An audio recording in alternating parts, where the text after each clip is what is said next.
ఈ నెల 28 నుంచి తెలంగాణ ప్రభుత్వం నిర్వహించనున్న గ్రామ సభల్లో కొత్త రేషన్ కార్డులకు ఇందిరమ్మ ఇళ్లకు దరఖాస్తులు తీసుకోవాలని నిర్ణయించింది. ఇప్పటికే పౌర సరఫరాల శాఖ మంత్రి ఉత్తమ్ కుమార్ రెడ్డి 28వ తేదీ నుంచి నిర్వహించనున్న గ్రామ సభల్లో రేషన్ కార్డులకు పేదలు దరఖాస్తు చేసుకోవచ్చని వెల్లడించారు. గ్రామ సభల ద్వారా అందిన దరఖాస్తుల ద్వారానే లబ్ధిదారుల ఎంపిక ప్రక్రియ జరగనుందని తెలిపారు.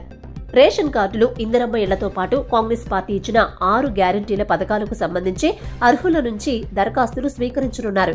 అయితే ఎన్నికలకు ముందు గత బీఆర్ఎస్ ప్రభుత్వం గృహలక్ష్మి పథకం కింద స్వీకరించిన దరఖాస్తులు రద్దు కానున్నాయి. పేదలు మళ్లీ గ్రామ సభల ద్వారా ఇళ్ల కోసం దరఖాస్తు చేసుకోవాల్సి ఉంటుంది. బండెడు కష్టాల్లో బల్దియా.